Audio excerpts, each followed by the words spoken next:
ನಾವು ಚಿಕ್ಕವ್ರು ಇರ್ಬೇಕಾದ್ರೆ ಏನೇನೋ ಆಗ್ಬೇಕು ಅಂತ ಅನ್ಕೊಂಡಿದ್ವಿ. ನಾನ್ ಅನ್ಕೊಂಡಿರೋದೆಲ್ಲ ಡಿಫ್ರೆಂಟ್ ಬಿಟ್ರಿ.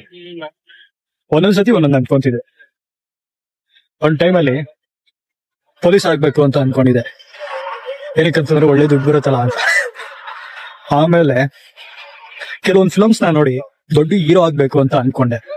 ಆಡಿಷನ್ಸ್ ಎಲ್ಲ ಕೊಟ್ಟಿದ್ದೆ ಗುರು. ನಾನು ಹೋಗ್ಬಿಟ್ಟು ಆಡಿಷನ್ಸ್ ಎಲ್ಲ ಕೊಟ್ಟಿದ್ದೆ. May be 4 to 5 years back ಹೋದೆ ಗುರು ಆಡಿಷನ್ಗೆ ಹೋದೆ.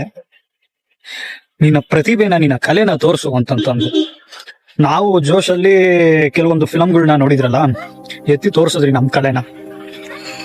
ಅದೆಲ್ಲ ಫಿಲಮ್ಗಳಲ್ಲಿ ಹೇಳ್ಬಿಟ್ಟಿದ್ದಾರೆ, ನಿಂದು ಓನ್ ಡೈಲಾಗ್ ಏನಾದ್ರು ಹೊಡಿ ಅಂತಂತಂದ್ರೆ ನಂದೇನು ಹೊಡಿಯೋದು ಡೈಲಾಗ್. ನೋಡಿದ್ರೆ 20 ಜನ ನಿಂತಿದ್ದಾರೆ ಅಲ್ಲಿ ಆಡಿಷನ್ಸ್ಗೆ.